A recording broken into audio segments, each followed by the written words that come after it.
d'agriculture depuis le lancement de la guerre en Ukraine qui oblige à tout point de vue, pas seulement agricole et alimentaire, à revisiter les politiques nationales et européennes. Alors peut-on et comment orienter la transition vers des systèmes européens alimentaires durables? Pour répondre à ces questions, nos intervenants sont ici présents, pour ceux qui ont pu faire des déplacements, ce qui n'est pas votre cas, Irène Tolray. Vous êtes députée européenne, vous êtes actuellement en session. Vous nous entendez? Bonjour. Bonjour, très bien, vous m'entendez bien? On vous entend, je pense qu'on va vous entendre encore mieux tout à l'heure, mais ça nous permet de régler le son. On vous retrouve dans un instant. Donc, face à vous, et donc je commence par ma gauche, Fabienne Boroni, vous êtes directrice RSE et communication chez Salentia. Peter Rider Gonzalez, vous êtes directeur des affaires publiques chez Syngenta. Stéphane Travers, ancien ministre de l'Alimentation et de l'Agriculture.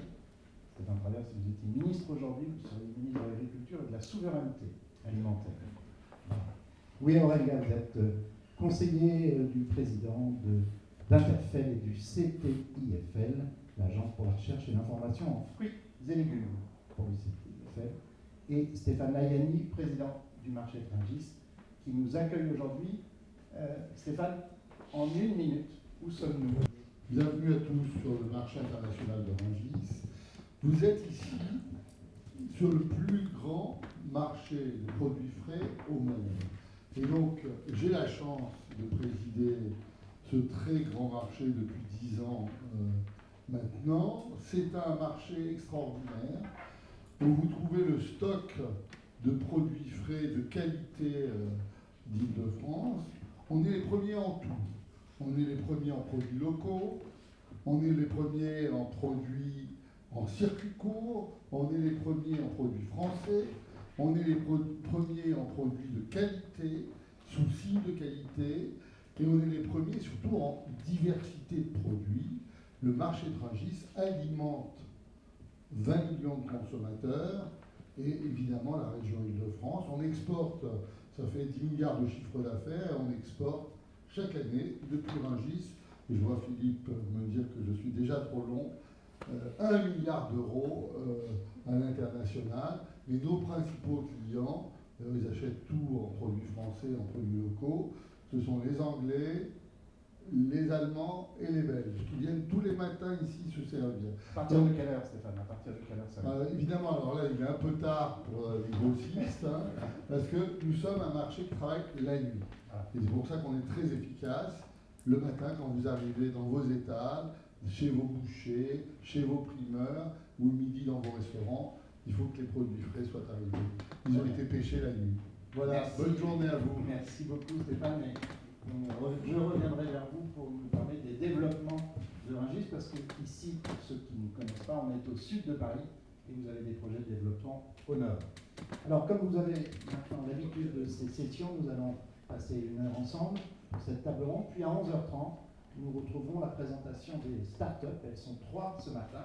Elles se préparent déjà car elles ont 4 minutes pour vendre leur entreprise. Alors Irène Tolray, je me tourne vers vous. Alors évidemment, je commence avec vous, parce que nous traitons de la politique européenne de l'alimentation. Alors, en quelques mots, l'an dernier, l'Europe a adopté une politique de l'alimentation, une politique européenne.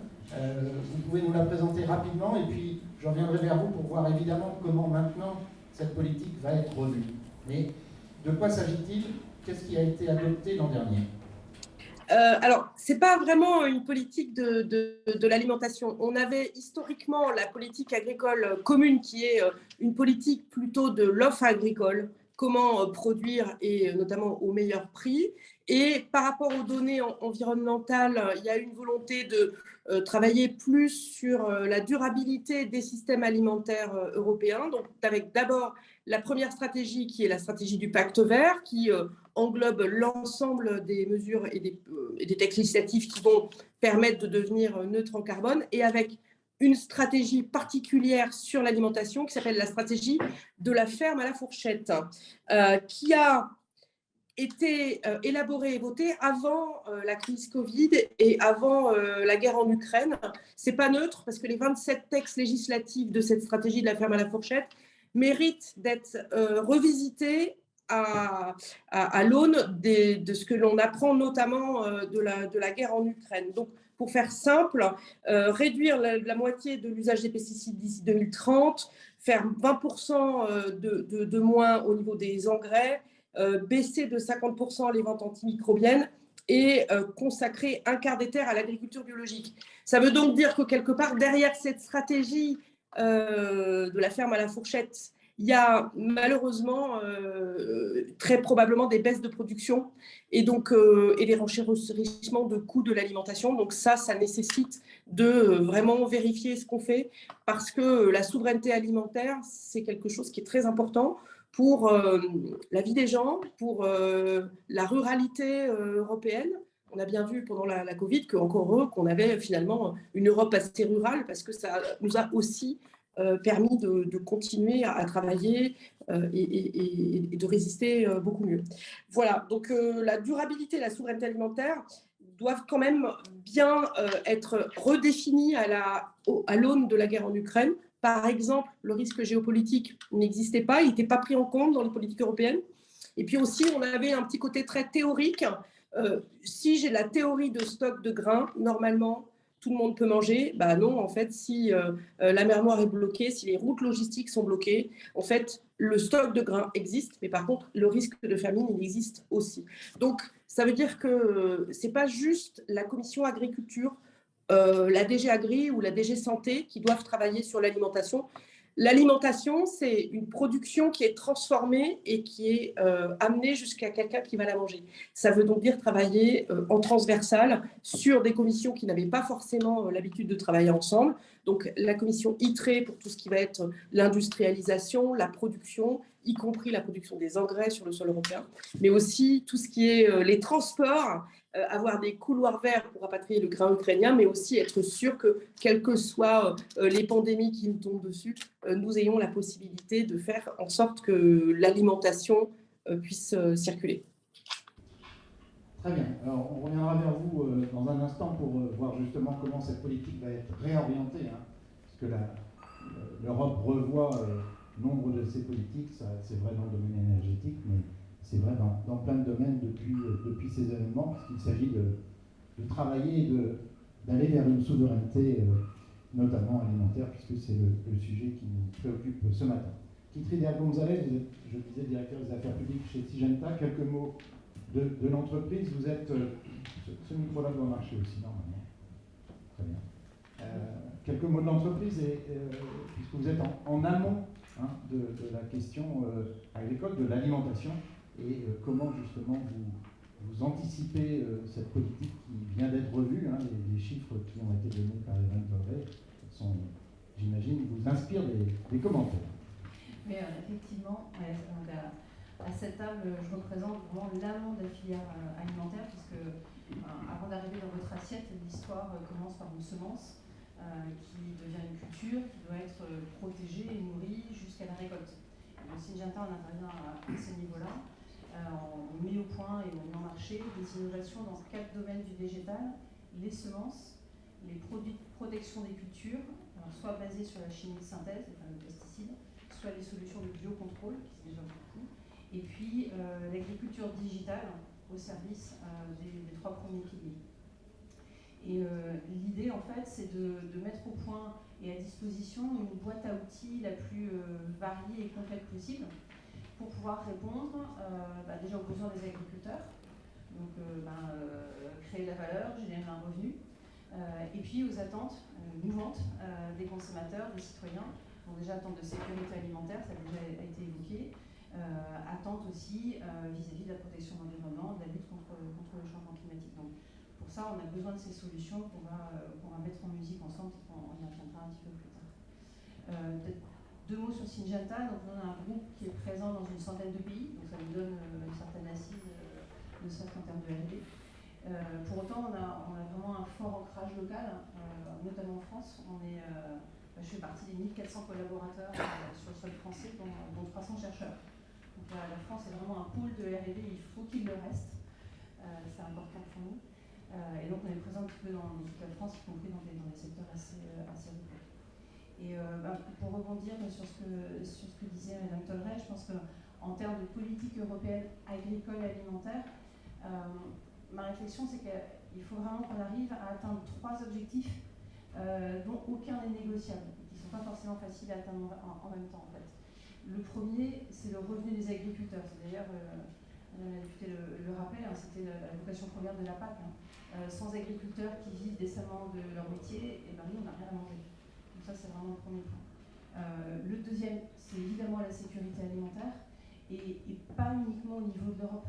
Il faut qu'on se rende compte que l'Europe et la France en particulier, c'est une des rares zones du monde où on peut non seulement produire pour répondre à la demande intérieure, mais aussi produire suffisamment pour exporter les surplus, entre guillemets, même si j'aime pas le mot, vers des pays qui sont dépendants de nos exports parce que eux, structurellement, ne peuvent pas produire suffisamment pour nourrir leur population. Donc il y a évidemment un devoir éthique à ce que l'Europe puisse exporter vers ces pays-là, et aussi de façon peut-être plus froide et cynique, un enjeu géostratégique, parce que la plupart des pays importateurs, ils sont au sud de la Méditerranée, et la stabilité, notamment sociale de ces pays-là, repose largement sur l'accès à la nourriture des populations. Et puis le troisième, et qui est loin d'être le moindre, c'est la sauvegarde de la maison commune. Donc protéger la biodiversité, voire la restaurer, la fertilité des sols, et puis évidemment lutter contre le changement climatique. Et donc on ne peut pas se permettre de baisser la production, vous l'avez rappelé, sinon on va vite avoir un problème. Donc il faut des politiques qui soutiennent une productivité raisonnée.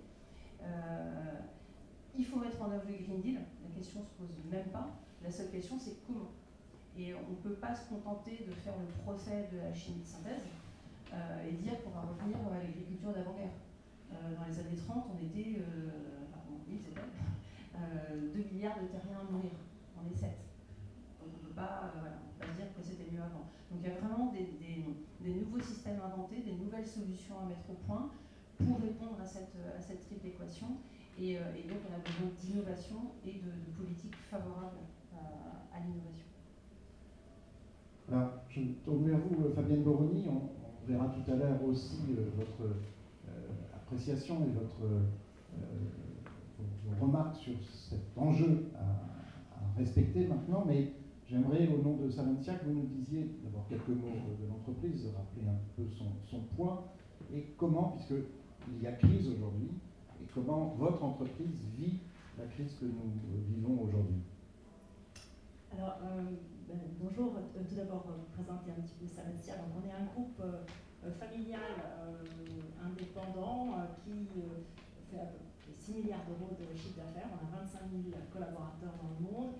On est beaucoup plus connu par nos marques. Donc, on a une grosse activité dans les produits laitiers avec des marques que vous connaissez comme Elevir dans le beurre et la crème, Caprice des Dieux, Saint-Maurès, Saint-Padule, Cœur de Lion, voilà, beaucoup de fromages. Dont aussi une activité sur des fromages de tradition pour les crémiers fromagers ici à Rungis, qui s'appelle le fromager de Rungis. Et puis on a aussi d'autres activités, du chocolat et aussi Bordeaux-Chenel par exemple. Voilà. Et donc sur votre question par rapport à la situation actuelle, on est un peu comme tout le monde, c'est-à-dire qu'on subit les hausses très fortes des coûts d'énergie, de transport, des emballages, certaines problématiques d'approvisionnement des emballages avec des délais qui sont extrêmement longs sur certains emballages comme l'aluminium. Et bien sûr, il y a certaines matières premières qui ont flambé plus que d'autres. Hein. Par exemple, nous on a le beurre. Les cours du beurre ont pratiquement doublé parce que sous la conjonction de plusieurs facteurs, la production laitière qui est qui n'est pas dynamique et qui est plutôt en baisse même au niveau mondial, la demande qui est très forte, y compris de la Chine, la raréfaction avec le conflit en Ukraine des matières grasses végétales, ce qui fait que ça fait des tensions aussi sur le beurre. Donc voilà, ça fait des prix du beurre qui ont beaucoup augmenté. Donc on est obligé de répercuter bien évidemment dans nos prix.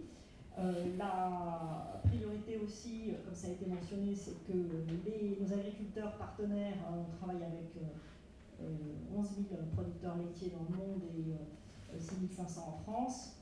Il faut qu'ils puissent effectivement gagner leur vie décemment.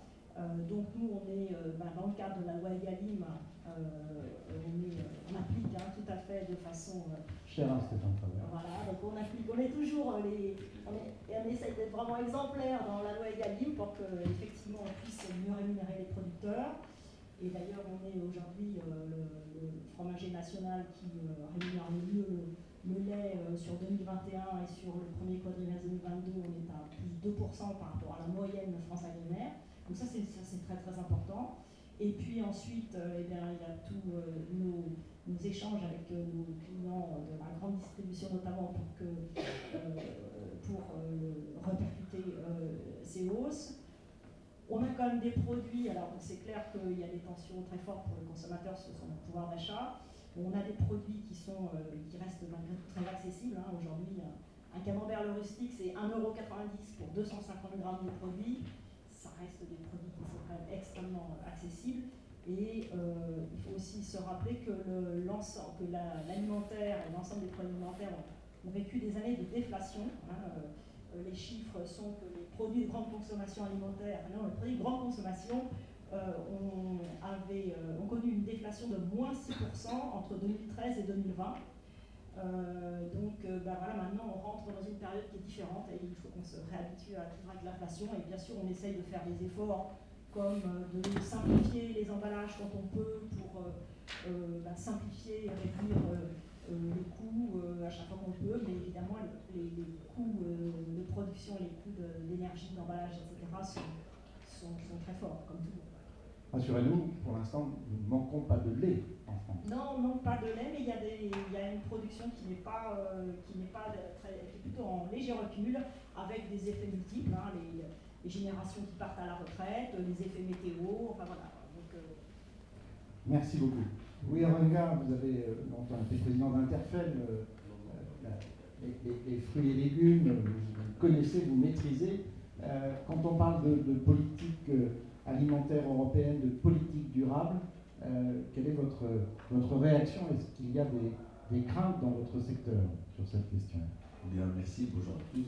Non, j'étais directeur d'Interfel. Directeur. Pas président.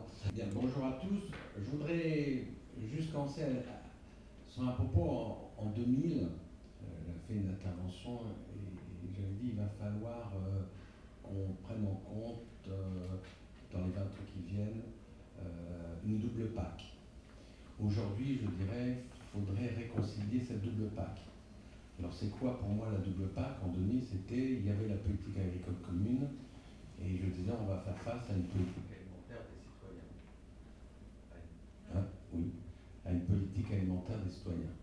Aujourd'hui, il faut réconcilier ces deux PAC. La politique agricole commune, comme ça a été dit par Madame la députée, qui était orientée évidemment à un système économique de production agricole, et une politique alimentaire des citoyens aujourd'hui qui fonctionne un peu en parallèle sans toujours prendre en compte les réalités économiques ou scientifiques auxquelles les producteurs doivent faire face, et parfois d'ailleurs les consommateurs eux-mêmes. Donc on sait que souvent le secteur économique dit les citoyens nous demandent des choses que le consommateur ensuite ne veut pas payer. Et c'est pas faux.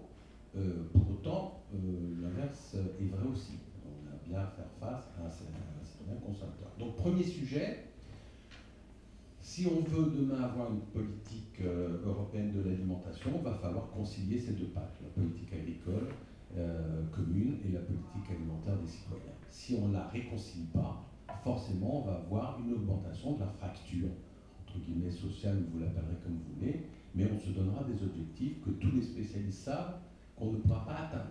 On peut donner des objectifs à la société parce que ça fait plaisir à tout le monde. Si à l'arrivée on ne peut pas les atteindre, ça décrédibilise les politiques, les secteurs économiques, et on s'éloigne de la compréhension par les consommateurs et les citoyens.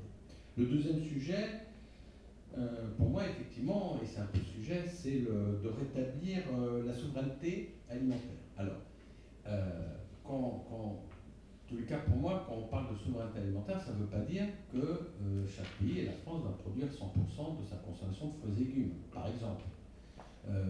En revanche, la souveraineté européenne ou nationale ne peut pas se concevoir si un pays fortement producteur, potentiellement, descend en dessous de 50-40% de sa capacité à produire. Je rappelle, dans les fruits et légumes, nous sommes à 50% de la consommation de fruits et légumes frais qui ne sont plus d'origine nationale.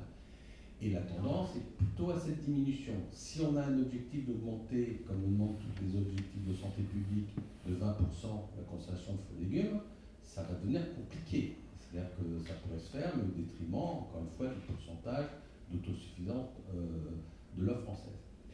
L'autonomie, encore une fois, la souveraineté alimentaire, c'est pas, encore une fois, c'est pas forcément de produire nous 100%, c'est de maîtriser la capacité qu'on a à alimenter nos concitoyens européens et français. Ça veut dire avoir des partenariats avec des pays avec lesquels on s'assure qu'on n'aura pas trop de problèmes et que ça ne nous mettra pas en péril. Donc en gros, la souveraineté, c'est pas avoir 100% de production en Europe ou en France, mais à l'inverse, il est impossible d'avoir une souveraineté alimentaire européenne si les principaux pays producteurs ont plus de 50% de non-maîtrise de son alimentation nationale. Donc c'est une complémentarité entre les deux, il n'y a pas d'exclusion, il n'y a pas d'opposition, il y a juste est-ce qu'on est en capacité à pouvoir garantir une alimentation à nos concitoyens. Donc ça demande à optimiser la souveraineté alimentaire, notamment en France et en fruits et légumes, c'est criant. On va devoir regagner des parts de marché sur l'offre française. Pour autant, ça ne peut pas être 100% d'offres françaises, d'autant plus lorsqu'on a des objectifs d'augmentation. Troisième sujet, si on veut une autonomie alimentaire, une souveraineté européenne, à un moment donné, il va falloir repenser le droit de la concurrence au niveau européen, comme repenser l'homogénéisation des règles européennes. Parce que si certains estiment que la compétitivité n'est plus un objectif, et je l'ai entendu, y compris par des personnes importantes, en disant la compétitivité, ce n'est plus l'objectif. Je ne vais pas ouvrir un débat là-dessus. Ok, ce n'est pas un objectif. Par contre, c'est un moyen indispensable pour atteindre des autres objectifs qu'on se donne. Parce que sans compétitivité, il n'y aura pas de capacité à produire et à garantir cette autonomie.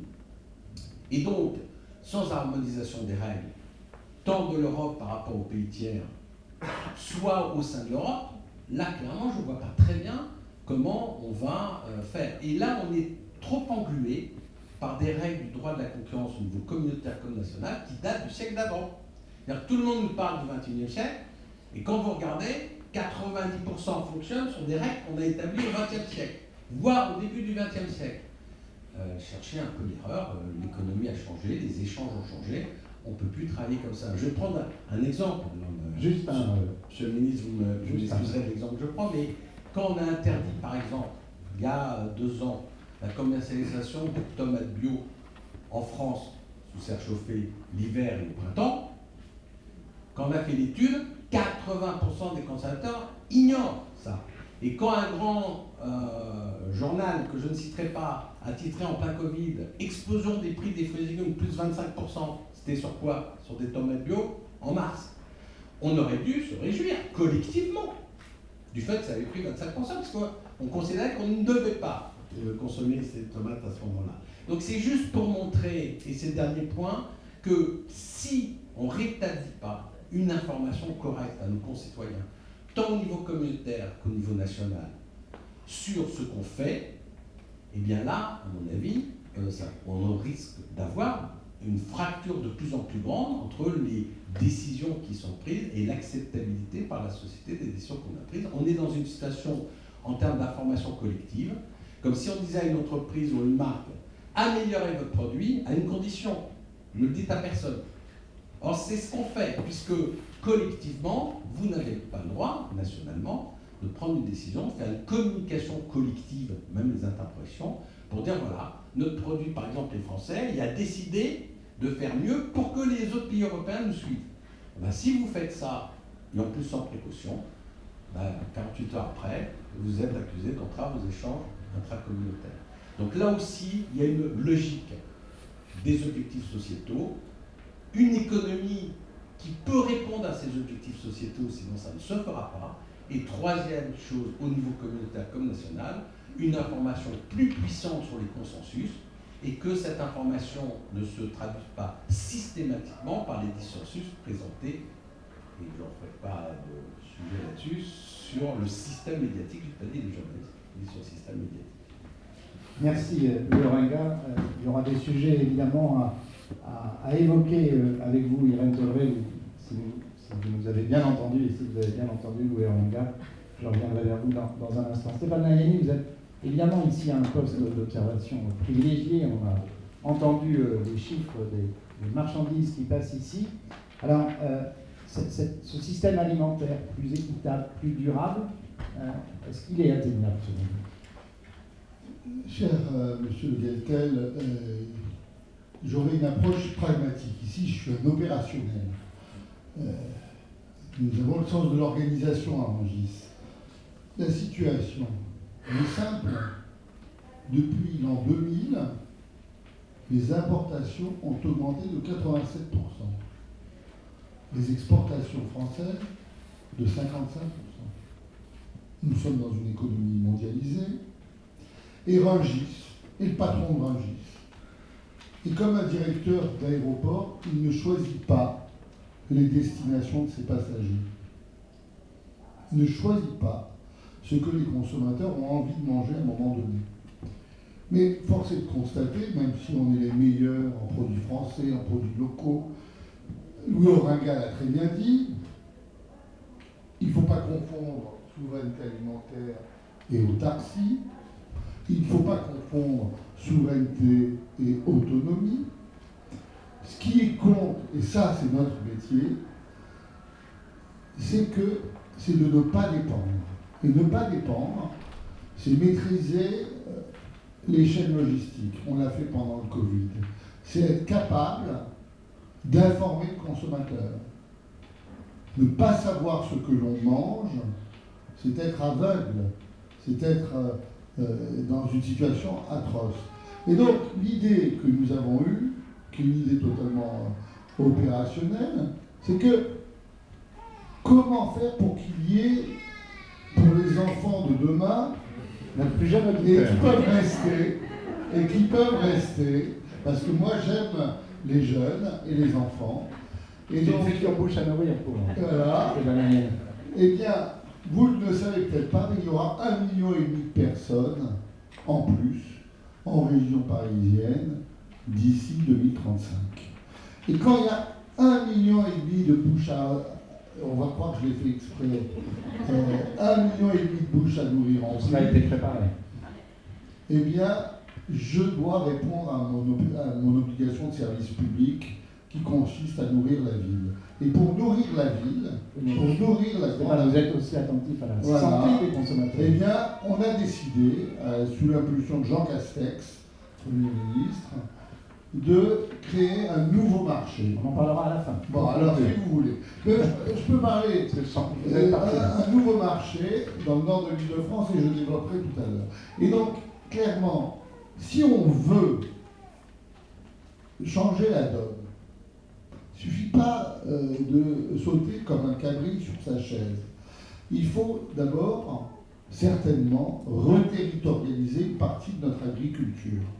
Et ça, la chute que nous avons depuis l'an 2000 sur les fruits à noyaux, sur la volaille, sur une partie du cochon, est très difficile à admettre. Mais c'est comme ça. Et deuxième chose, il y a la question des prix. Alors, ici, avec le ministre ici présent, on a fait la restitution des états généraux à Rungis devant le président de la République de l'alimentation. On a essayé de trouver une nouvelle règle du jeu sur les prix. Mais il faut voir une chose, c'est que les consommateurs ne sont pas prêts à manger plus cher qu'un certain niveau de prix qu'ils ont dans la tête. Et ça, quelle que soit la CSP. Et donc clairement, nous avons une difficulté, c'est que à la fois, il faut savoir ce que nous mangeons, manger des choses de qualité, des choses exceptionnelles qui viennent du beau marché de Rungis, et en même temps être capable d'avoir une certaine maîtrise des prix. Et donc je pense que les marchés de gros de Rungis, c'est la solution. Parce que la solution ne passe pas par des relations déséquilibrées entre les agriculteurs et la grande distribution. La solution, elle passe par une discussion permanente, un compromis permanent, avec des relations équilibrées, d'égal à égal, entre des producteurs qui sont souvent à Rungis. Je dis souvent, on a plus de 400 producteurs à Rungis, et des distributeurs qui leur achètent, mais d'égal à égal. Et donc, clairement, je pense que la question des prix était totalement importante. Enfin, on a tendance à tout confondre. Quand on parle de politique agricole commune européenne, on parle des marchés de commodités. On parle du lait, de la viande en général, des céréales.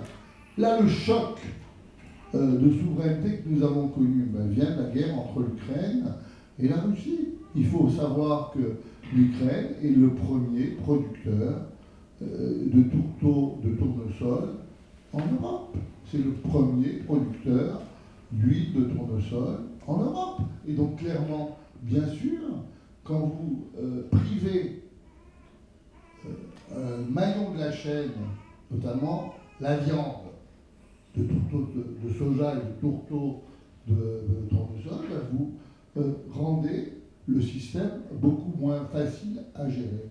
Et donc là aussi, le marché de Rungis a des solutions, puisque comme nous sommes un marché, nous avons une infinité de producteurs qui peuvent venir ici apporter leurs produits, de producteurs français, et ils vont trouver des débouchés naturels à des prix qui sont confortables pour eux.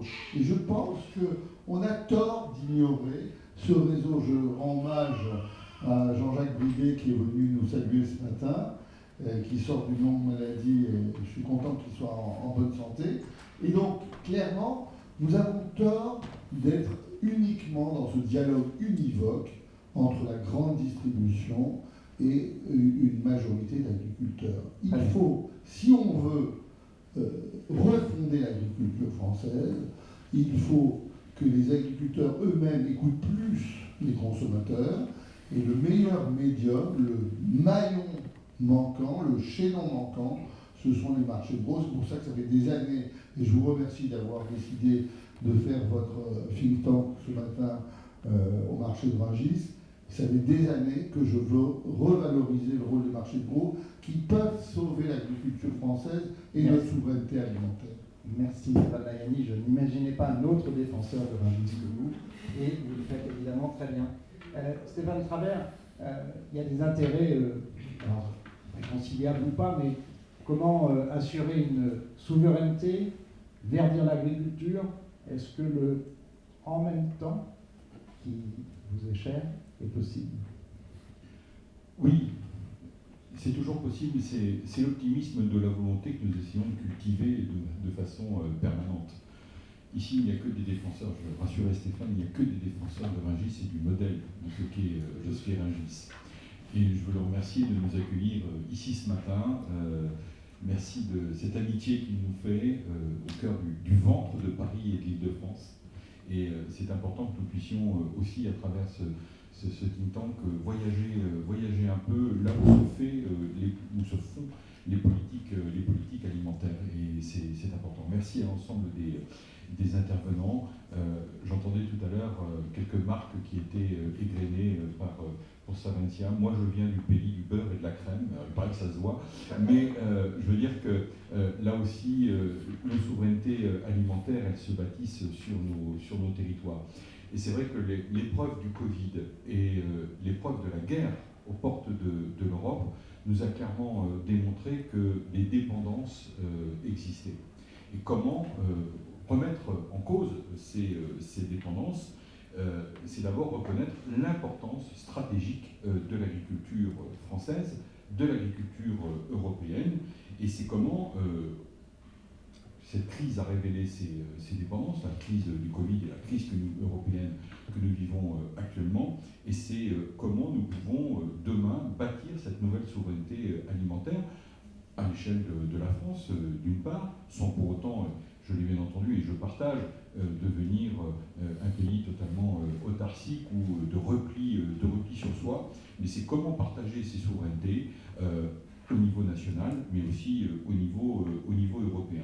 C'est 1,2 milliard d'euros qui ont été mis sur la table pour travailler à cette reconquête de la souveraineté alimentaire. Mais tout d'abord, il y a un constat qui a été fait par l'ensemble des intervenants à cette table ronde, c'est la question du revenu. La question du revenu, donc de la compétitivité et donc de la capacité demain des agriculteurs de pouvoir innover dans leurs exploitations.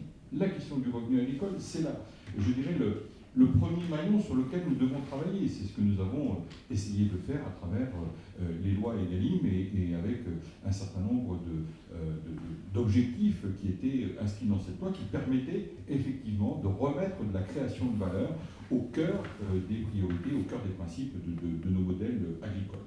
Payer le juste prix, c'est soutenir l'investissement. Et puis, au niveau européen, c'est réussir, et ce n'est pas simple. À 27, ce n'est pas simple. C'est réussir enfin à imposer une forme d'harmonisation pour que chacun puisse utiliser les mêmes mesures environnementales. C'est-à-dire que nous n'ayons plus cette concurrence qui puisse se faire parce que des pays ne seront pas au même niveau. La France a toujours voulu se montrer exemplaire. Et elle a raison de le faire parce que la France, dont l'agriculture est le premier produit européen que nous connaissons, nous savons que notre modèle agricole, c'est une alimentation sûre, saine et durable, et la France, elle le porte depuis très longtemps. Mais est-ce qu'elle n'en est pas victime de cet exemple? Mais derrière, c'est comment, à travers, quand la France montre le chemin, c'est comment elle a cette capacité d'entraînement des autres à suivre ce chemin. Et la tâche est immense, et la tâche est parfois ingrate à mener. Et donc, nous devons lutter contre ces distorsions de concurrence, et donc porter cette même ambition qui nous permet d'interagir pour bâtir nos souverainetés sur un même pied d'égalité. La souveraineté alimentaire, c'est aussi, et ça a été dit, et je partage l'ensemble des commentaires qui ont été faits sur cette table ronde, c'est répondre aux attentes de nos concitoyens, répondre aux attentes des consommateurs. Et bien souvent, c'est vrai qu'on se retrouve avec des injonctions totalement contradictoires. Est-ce que demain, nous sommes prêts à payer le prix juste de l'alimentation que nous souhaitons ? Il faut savoir qu'aujourd'hui, sur le budget d'un ménage, les priorités ne sont plus les mêmes. Il y a quelques années, c'était l'alimentation qui était le premier poste de dépense dans un ménage sur un mois ou sur une année. Aujourd'hui, on s'aperçoit que la partie loisir, elle vient bien souvent en premier. Ensuite, vous avez vos charges fixes que vous devez payer, vos loyers, vos factures d'électricité, de gaz, etc., vos prêts pour votre habitation. Et ensuite, vous avez l'alimentation parce que nos pratiques alimentaires, elles ont énormément évolué. Et donc, c'est comment nous répondons à la demande des consommateurs en leur donnant à la fois de l'information, en leur donnant aussi la manière dont nos produits sont cultivés, nos modes de production. Et puis, c'est répondre aussi à cette question de l'installation et de la transmission des exploitations. En 2030, on a près d'un chef d'exploitation sur 2 qui va partir à la retraite. Et donc, c'est comment, demain, nous faisons ce pari de la jeunesse, et je me félicite de voir, la dame est partie, mais que nous avions ce think tank qui est ouvert de 0 à 90 ans, on va dire. Et donc, c'est comment on fait le pari de l'investissement de la jeunesse dans l'installation, dans la transmission des exploitations pour répondre à cette question de souveraineté alimentaire en France, mais aussi au niveau européen.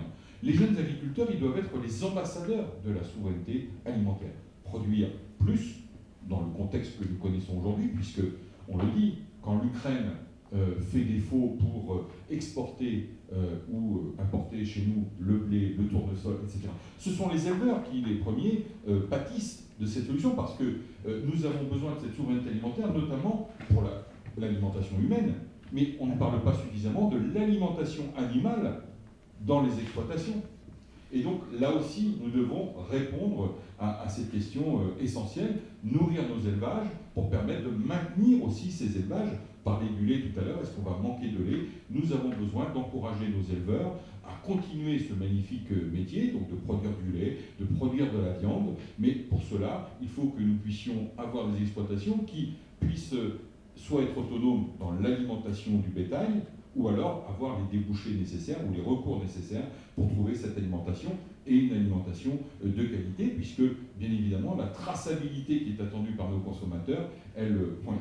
Et j'en termine, oui, nous avons aussi la nécessité de reconquérir nos productions de protéines végétales qui sont nécessaires à l'alimentation de nos éleveurs, et ne plus déléguer notre alimentation comme nous l'avons fait par exemple sur le médicament, vous l'avez vu, après le Covid, eh bien aujourd'hui, dans le Loiret, eh bien, il y a une usine française qui reproduit, qui fabrique du paracétamol. C'est une production qui n'existait plus en France depuis un certain nombre d'années. Eh bien, voilà comment nous devons aussi agir sur nos exploitations, sur nos modèles agricoles. Nous avons un certain nombre de productions sur lesquelles nous sommes souverains, les œufs par exemple, 16 milliards d'œufs qui sont produits chaque année en France.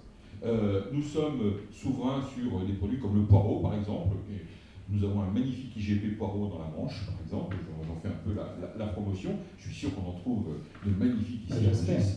Et donc, j'espère aussi. Et donc, voilà, c'est sur ces éléments-là que demain, nous devons fonder notre stratégie, à la fois française, mais aussi européenne. Irène Tolleray, vous êtes toujours avec nous. Nous le disiez tout à l'heure en ouverture de cette session, la politique européenne doit maintenant être redéfinie pour traiter de cette question de la stratégie, de la souveraineté. Quelques mots là-dessus et quelques mots parce que peut-être que vos oreilles ont un peu sifflé tout à l'heure pendant les échanges. Oui, tout à fait. Et je crois vraiment, et je voudrais vraiment dire de manière très claire, que sur l'ensemble des discussions et des problèmes que nous avons, auxquels nous devons faire face, pour moi, sans aucune hésitation, la bonne échelle est l'échelle européenne. En revanche, je suis tout à fait d'accord sur le fait qu'on n'ait pas d'une transparence rare sur ce qui se passe. Je vais prendre des exemples, notamment sur la baisse des fruits à noyaux en France. Quand la France décide d'interdire certains pesticides, alors qu'aujourd'hui nous avons des procédures d'homologation européenne sur les molécules, et après les agences nationales peuvent prendre la décision sur les produits d'aller plus loin. En fait, on ne devrait dire les choses de manière très claire aux consommateurs. On devrait arrêter de dire qu'on interdit un pesticide, on devrait dire on interdit telle filière. Et je parle par exemple des cerises dans le Luberon. Parce que ce serait beaucoup plus clair, plutôt que de parler d'un nom de molécule compliquée, de dire, puisque la France interdit de manière unilatérale ce pesticide, eh bien, on va créer des distorsions de concurrence qui feront que ça ne sera pas tenable pour les agriculteurs, les producteurs français à qui on enlève cet outil, surtout que comme nous sommes sur le marché unique avec des règles européennes, bien entendu, les autres productions européennes rentreront. Et on se crée des stress sur notre union qui n'ont pas nécessité d'être là, surtout que si la France a des éléments probants, comme quoi un produit est dangereux, alors dans ce cas-là, faisons-le remonter et interdisons-le au niveau européen. Ça va même plus loin et je voulais aussi abonder sur ce qui a été dit, notamment par monsieur Orenga, sur le fait que l'ensemble des règles internationales datent du siècle dernier. Il est temps que ça change. Les accords de Marrakech sur le commerce international qui définissent la boîte verte, qui permettent aux États ou pas d'aider les agriculteurs, ça date de 1994. Depuis 1994, le climat prend une autre forme pour les agriculteurs du monde entier, mais également, on a appris des leçons du commerce, c'est-à-dire l'idée d'avoir des marchandises au niveau de l'alimentation qui voyagent dans le monde entier, c'est une bonne chose pour effectivement que les bonnes productions puissent venir aider les endroits où il y a des mauvaises productions. Donc, garder des routes du commerce ouvertes, c'est essentiel.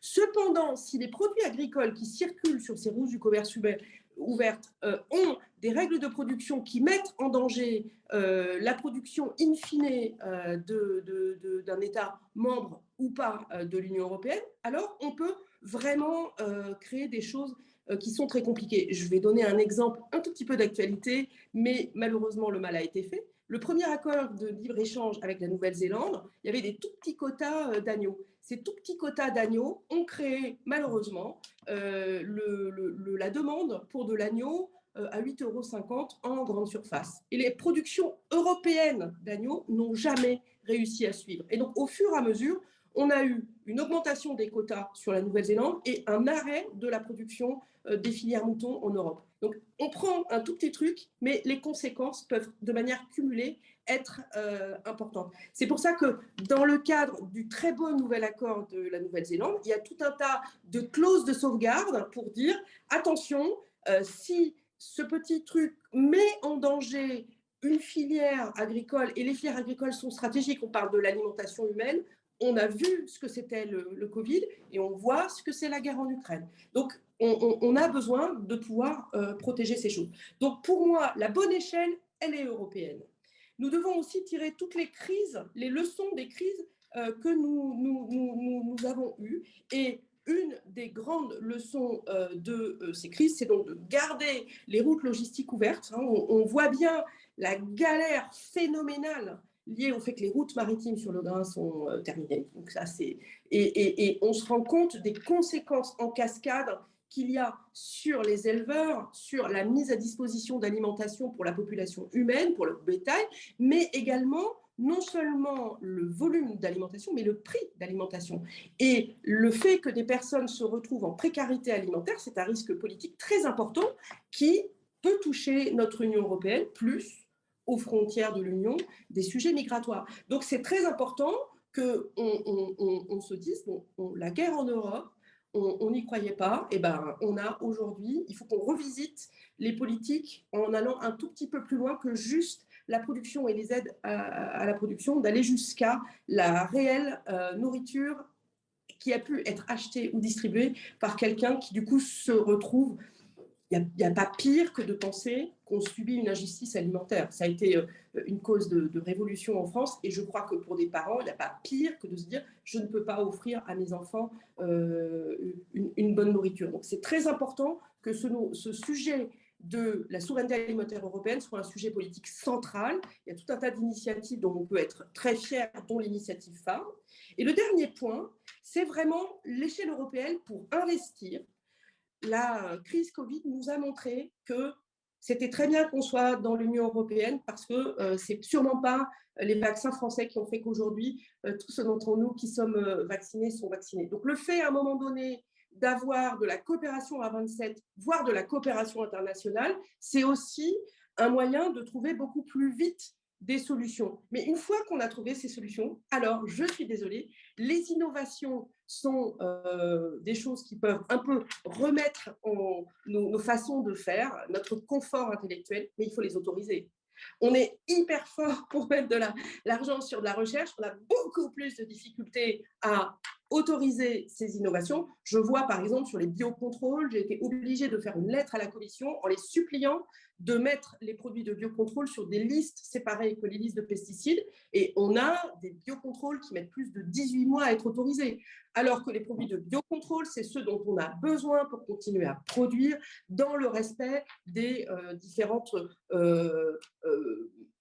problèmes environnementaux, de climat, auxquels on a à faire face. Donc, investir dans la recherche, autoriser ces innovations et derrière, comme l'a très bien dit Stéphane Travers, industrialiser cette production de manière à ce qu'on arrive, la souveraineté alimentaire, y compris que l'ensemble des produits dont on a besoin pour réussir à fabriquer l'alimentation soit disponible au bon endroit, quels que soient les risques géopolitiques ou climatiques auxquels on a à faire face. Donc, moi, je crois qu'il faut vraiment travailler ensemble et vraiment se dire l'échelon européen est le bon échelon et travaillons ensemble, encore une fois, pour s'il y a des informations sur des produits qui sont plus dangereux par un État membre, interdisons-les au niveau européen, mais ne créons pas des impasses qui font, en vrai, arrêter une production nationale. Le dernier point, c'est ma petite marotte par rapport aux clauses miroirs. C'est encore une fois les accords de Marrakech d'âge de 94. Ça repose quelque part sur des accords internationaux sur les pesticides qui sont ceux de Rotterdam et un codex alimentarius qui est, le moins qu'on puisse dire, daté.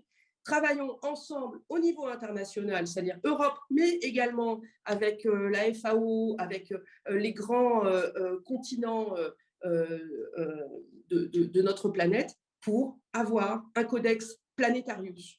Il n'y a pas de raison que l'atrazine soit interdite en Europe depuis 2003 et qu'elle soit encore autorisée en Nouvelle-Zélande. Et à mon avis, ils ne l'utilisent plus depuis longtemps. Parce que l'atrazine, tout le monde sait que c'est une méga vacherie qui est très permanente dans l'eau et que l'eau, c'est une denrée extrêmement importante pour la vie humaine, la résistance au changement climatique. Donc la qualité de l'eau, ça devrait être une politique publique majeure pour le monde entier. Donc on a besoin d'avoir des règles internationales solides, partagées, pas seulement au niveau européen, et qui vont plus loin que juste la santé humaine, mais le concept de santé globale, y compris la santé environnementale. Donc travaillons ensemble sur un codex planétarius. Très bien. Merci beaucoup. Je pensais que c'était un député français qu'il était difficile de faire taire, mais non, il y a plus difficile, une députée européenne. Merci Anne Tolray de votre contribution.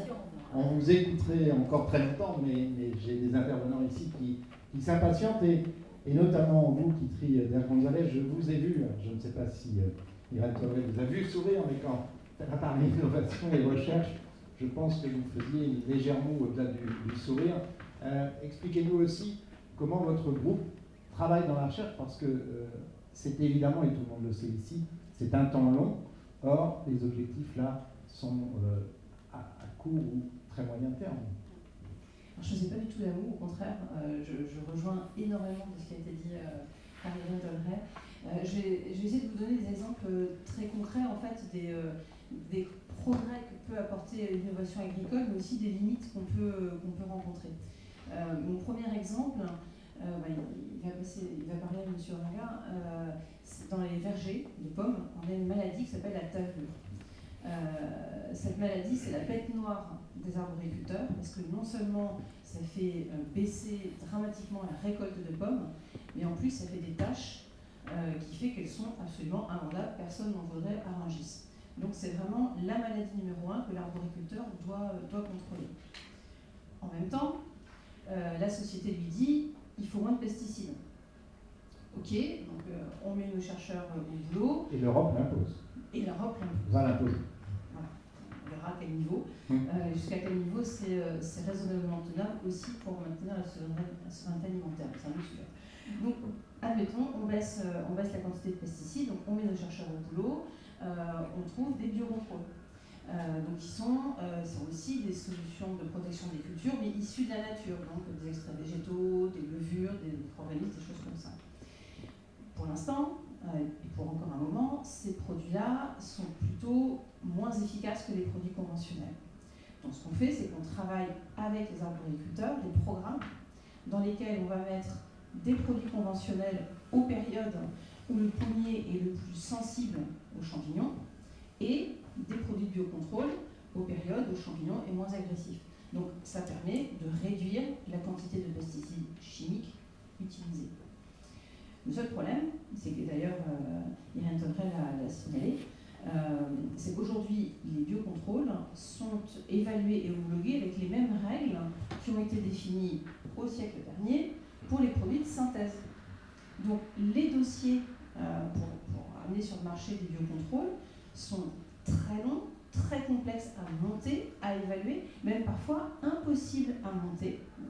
On a des cas de start-up qui sont coincés, parce qu'en fait, les études qui sont demandées pour les biocontrôles ont été conçues pour des produits de synthèse. Et un micro-organisme ou une levure, ça ne marche pas comme un produit de synthèse. Donc on n'arrive même pas à défendre ça. Donc là, on a vraiment besoin au niveau européen. Il y a des avancées qui ont été faites, et tant mieux, mais pas encore assez pour vraiment accélérer les biocontrôles. On a besoin d'une réglementation adaptée, spécifique à ces produits-là, que tout le monde attend. On fait partie des leaders du marché du biocontrôle. On voit que les agriculteurs ne demandent que ça. Mais voilà, on est bloqué par des freins réglementaires. Agriculteurs français, mais pas seulement. Alors, pas seulement. Non, alors là, cette maladie est commune à d'autres pays, j'espère. Bien sûr, on la partage. Heureusement. Oui. Oui. Non. Elle ne s'arrête pas aux frontières. Non, elle ne s'arrête pas aux frontières. Et effectivement, ces produits-là pourraient servir ailleurs en Europe, évidemment. Le deuxième exemple que je vais prendre, c'est sur les céréales. Elles aussi, elles sont victimes de maladies qui, elles aussi, impactent le rendement, donc le revenu de l'agriculteur. Il y a aussi certains champignons qui sécrètent des mycotoxines, toxiques pour l'homme. C'est quand même assez fâcheux. Donc évidemment, il faut les contrôler également.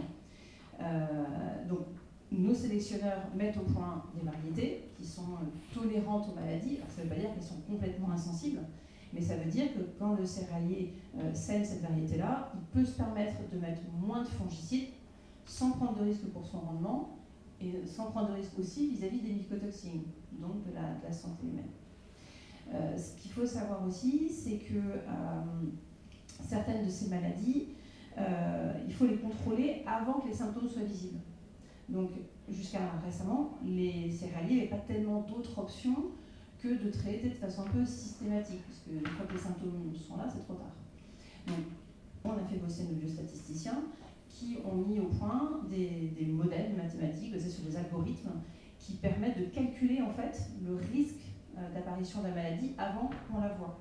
Ce qui permet de dire dans certains cas, à tel endroit, pas besoin de traiter, la maladie ne va pas arriver, à tel autre, ça vaut le coup. Donc ça, c'est ce qu'on appelle, c'est un exemple de l'agriculture digitale dont je parlais tout à l'heure. Je reviens à ma sélection variétale, rapidement, qui permet de mettre au point de nouvelles variétés. La mise au point d'une nouvelle variété, c'est 10 ans minimum.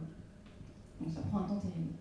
Il y a des nouvelles techniques de sélection, notamment l'édition du génome, qui au passage a quand même valu le dernier prix Nobel qu'a reçu la France, Emmanuel Charpentier en 2020. L'édition du génome permet en fait d'accélérer la sélection variétale. Donc on trouve plus vite les caractères dont on a besoin. Ce qui freine, pour ne pas dire bloque, le développement de ces technologies en France et en Europe, c'est que réglementairement, elles sont assimilées à des OGM. Donc concrètement, on ne peut pas les développer en Europe. Alors que les variétés qu'on va obtenir à l'aide de ces techniques-là, elles sont complètement équivalentes à des variétés qu'on aurait pu trouver avec les sélections traditionnelles, sauf qu'on allait beaucoup plus vite. Donc on peut amener sur le marché beaucoup plus vite des variétés tolérantes à plus de maladies, à plus d'insectes, qui permettent d'utiliser moins de pesticides, ou des variétés qui sont tolérantes à la sécheresse ou au pic de chaleur. Donc on a vraiment besoin, là aussi, que la réglementation s'adapte à la même vitesse que les avancées scientifiques et surtout prenne en compte, on parlait d'information du consommateur, là ce qui est crucial, c'est la qualité, les atouts de la variété, pas la façon dont elle a été obtenue, puisqu'on aurait pu obtenir ça, mais avec beaucoup plus de temps, par sélection variétale. Merci beaucoup pour ces explications, parce qu'on prend conscience effectivement de cet aspect qui est méconnu, qui est souvent peut-être mal présenté. Donc merci de nous avoir éclairé sur ce point. Fabienne Boroni, pour votre groupe, qui n'est pas seulement français, comme vous nous l'avez dit, cette politique européenne, cette nouvelle stratégie pour plus de souveraineté, quelle est votre réaction, quelle serait votre proposition pour amener et transiger vers cette nouvelle politique? Bien, tout d'abord, nous on pense que la politique de la ferme à la fourchette pour avoir une alimentation, une alimentation saine et durable, on est tout à fait aligné avec ça, et je pense que la France a d'ailleurs vraiment un rôle particulier à jouer pour être vraiment moteur dans cette direction. Même si elle s'accompagne de contraintes, peut-être, pour vous.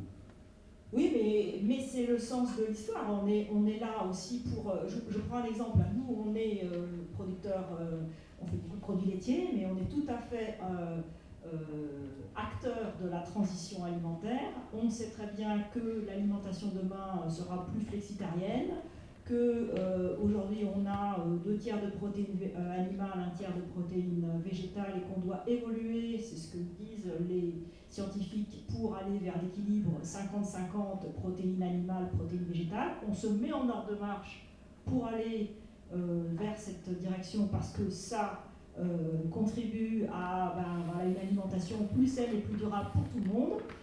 Ce qui ne veut pas dire, bien sûr, d'abandonner les produits laitiers qui ont eu un rôle très important à jouer, d'abord par leur importante richesse nutritionnelle, par le fait aussi que les ruminants valorisent les prairies ou des surfaces qui ne sont pas utilisables en agriculture, que les prairies, ça stocke autant de carbone qu'une forêt, hein, il faut le savoir, donc c'est très très important.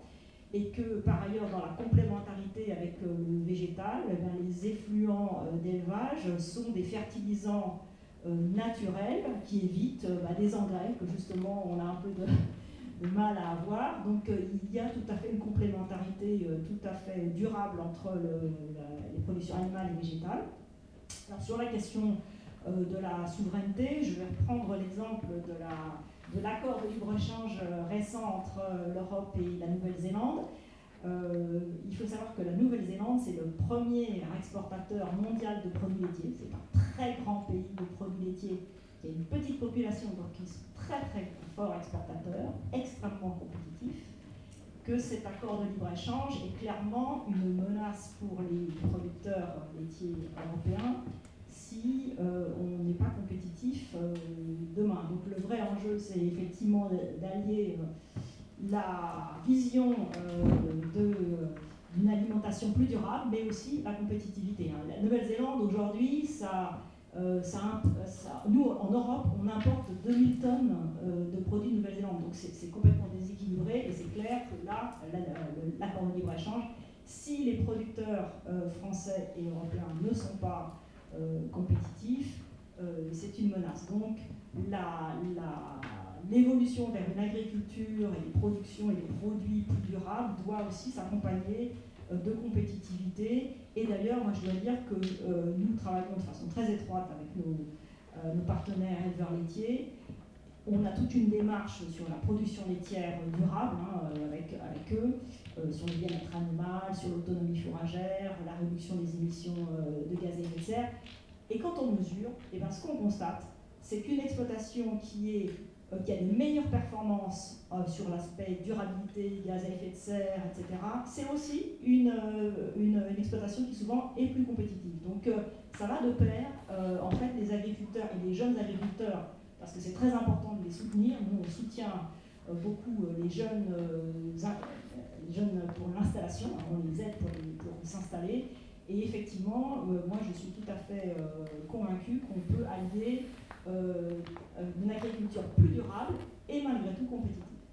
Merci beaucoup. Le mot compétitivité que vous soulignez tout à l'heure, Louis Orenga. Fabienne Borogny le disait, c'est le sens de l'histoire, mais je pense que c'est important que vous nous le précisiez, mais vraiment en quelques instants. À ce prix, il faut rétablir la confiance, je crois. Alors, moi, je peux dire, je buvais du pilet en entendant Madame la députée, comme ça je soutiens le secteur laitier. Oui, très bien. Parfait. Merci pour ça. Globalement, elle a bien recreusé la question.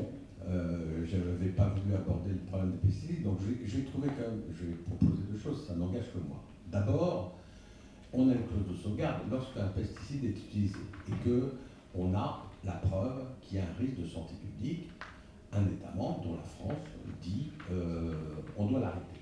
On a une procédure de clause de sauvegarde. Dans ce cas-là, il faut l'appliquer sans aucun état d'âme.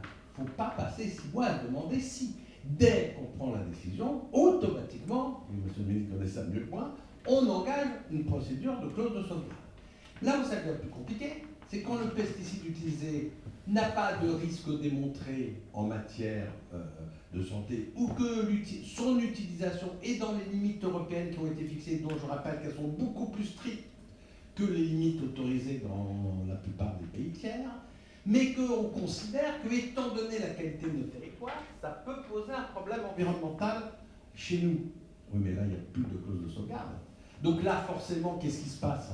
C'est qu'en fait, on interdit quelque chose qui pèse sur la compétitivité et qui devient une hotte aspirante pour les produits venant de pays qui continuent à l'utiliser. Donc je pense, mais ça n'engage que moi, qu'on devrait avoir d'une certaine manière une forme de clause de sauvegarde environnementale lorsque un pays, à juste titre ou pas, mais en tout cas prend la décision.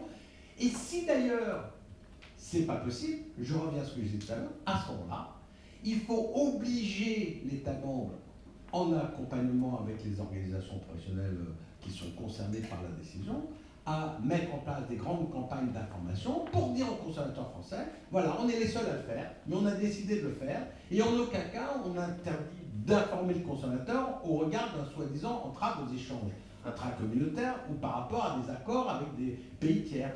On a décidé de le faire, on le dit à tout le monde. Voilà, encore une fois, c'est pas normal qu'on décide quelque chose et que les consommateurs qu'on l'a fait pour eux ou pour les citoyens ne soient pas au courant. Je ne comprends pas cette logique-là. Dernier point, et ce n'est pas les pesticides, quand on interdit uniquement en France les emballages plastiques dans les fruits et légumes, qui représentent que 1,5% de tous les emballages plastiques alimentaires, qu'on le fait qu'en France, et que ces plastiques, fruits et légumes, étaient utiles pour un certain nombre de produits, étaient à 80% recyclables, on prend une décision tout seul, qui va à l'encontre des décisions européennes sur les directives plastiques, et là encore, sans se demander les conséquences que ça va avoir sur les coûts à la production, et sans même imaginer ce qui est en train de se passer, c'est que c'est même plus un problème de prix, c'est qu'il n'y a même plus les matières premières alternatives. Mais on ne change pas de cap. Alors quand je dis ça, tout de suite on dit « Ah ben vous êtes pour le plastique ». C'est pas le sujet. Personne n'est pour le plastique. C'est pas le sujet. Simplement, comment on fait, quel temps on se donne. Je conclurai en disant, quand j'étais directeur général d'Interfel, du CTFL, et la recherche XP, je ne reviendrai pas sur ce qui a été dit, est évidemment très importante. On ne peut pas diminuer les pesticides si en recherche XP, on n'accepte pas les alternatives. Nous avons aujourd'hui des stratégies d'insectes stériles, qui est une vraie stratégie. On a des stratégies NBT, etc. On ne peut pas en même temps, là encore, dire on va réduire la pesticide et on va laisser faire la nature. La nature, aujourd'hui, malheureusement, est de plus en plus agressive. Donc soit quelqu'un trouve une idée géniale pour empêcher tous les agresseurs, et à ce moment-là, on n'utilisera plus de pesticides, ou d'autres solutions, mais tant qu'on n'arrivera pas à les arrêter, il faut trouver des solutions. Et encore une fois, on ne peut pas en même temps avoir un objectif de réduction forte de pesticides, ce qui est souhaitable, qu'un agriculteur souhaite par plaisir utiliser des pesticides, et à l'inverse, il faut aller vers de la recherche XP plus importante. Donc, encore une fois, les vraies solutions, et c'est ce que je voulais dire quand j'étais directeur des trois structures, en tant que directeur d'Interfel, il fallait que les propositions soient économiquement durables. En tant que directeur général du CTFL, il fallait qu'elles soient techniquement faisables. Et en tant que directeur d'Aprifel, il fallait qu'elles soient sociétalement acceptables. C'est en même temps puissance. Voilà. Et ben, quand vous prenez une décision, vous passez au griffe de ces trois choses-là, ça rend très, très humble sur la capacité d'agir en collectif. Merci beaucoup. Alors, vous avez posé une question sur la confiance, mais je ne vous relance pas, tant pis. Lors de la prochaine session, on en reparlera. Stéphane Travers, peut-être un mot de conclusion, parce qu'il y a un plan stratégique national, le PSN, qui existe. Un mot là-dessus, et puis je laisserai Stéphane Layani nous parler en 2 minutes, pas plus, du projet au nord de Paris. Je vais laisser du temps à Stéphane Layani. Ah non, pas trop. Non, mais je vais dire quelque chose quand même, mais je vais laisser du temps à Stéphane Layani, parce qu'il y a un beau projet quand même derrière, et il faut qu'il puisse nous expliciter quoi. Moi, j'ai envie d'une chose, c'est lors d'une prochaine session, je le dis en tant que président du comité scientifique du think tank, mais ce serait bien qu'on puisse organiser une session dédiée au biocontrôle et à la recherche sur le biocontrôle, parce qu'on a vraiment... Moi, quand j'étais ministre de l'Agriculture, j'ai pu me rendre dans des exploitations où on mettait le biocontrôle en action. J'ai pu travailler avec un certain nombre d'acteurs qui faisaient de la recherche sur le biocontrôle, et je m'aperçois qu'aujourd'hui, il y a nécessité à développer, à faire mieux connaître ce que font les sociétés, les entreprises, les chercheurs qui travaillent dans ce domaine. En conclusion, de toute façon, Valérie nous dressera le panorama de la rentrée. Je lance la piste comme ça de façon... voilà.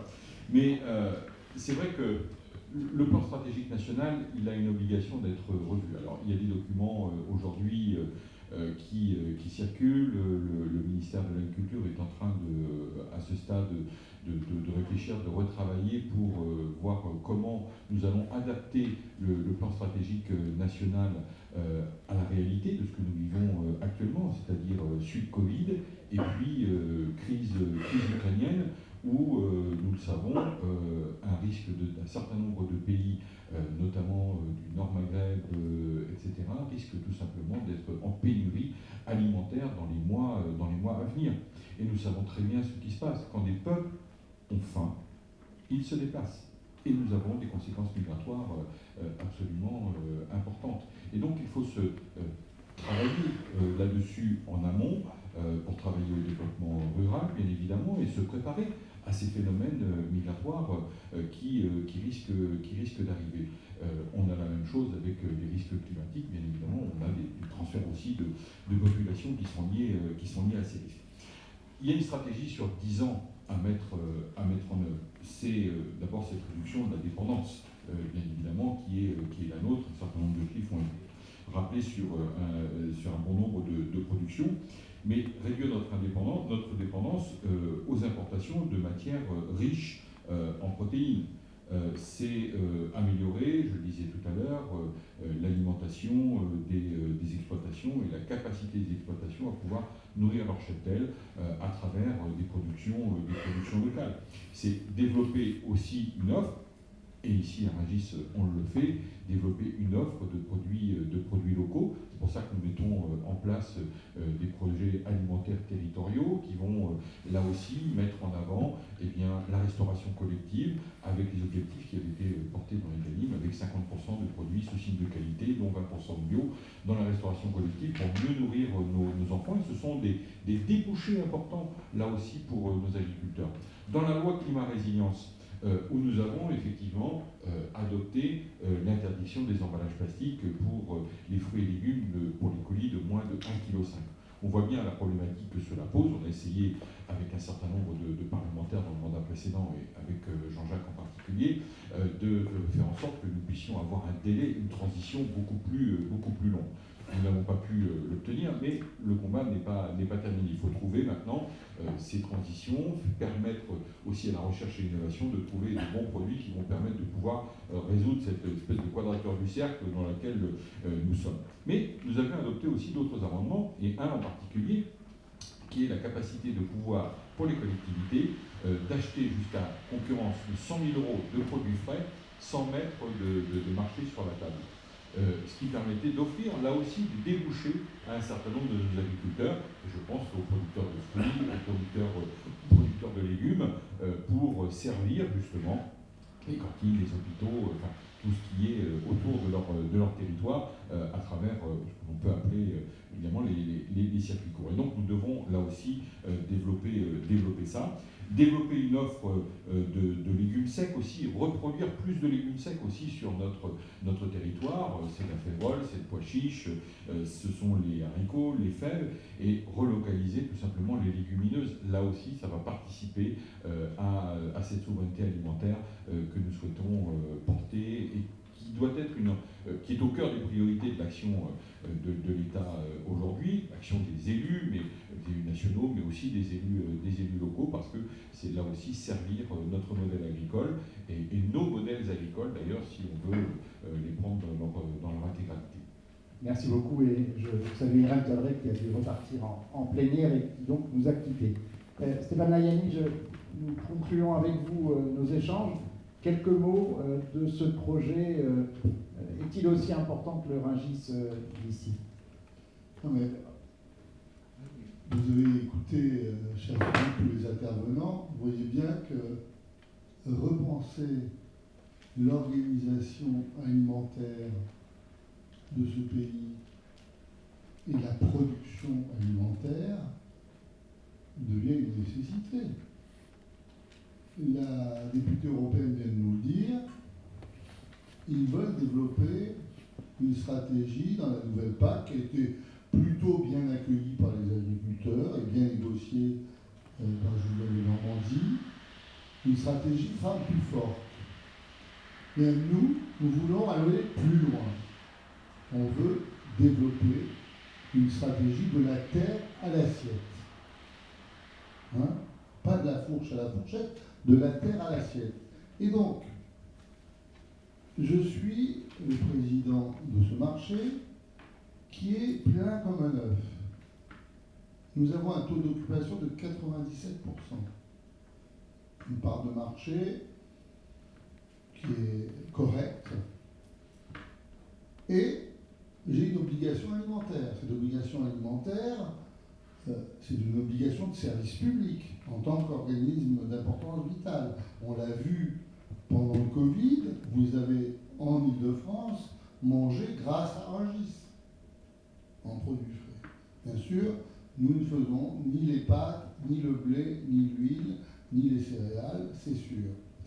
Mais si vous voulez manger de la viande, des fruits et légumes, des laitages, des fromages, du poisson, vous êtes obligé de passer par Rungis. Et alors, on est dans la situation où nous ne pouvons plus nous étendre.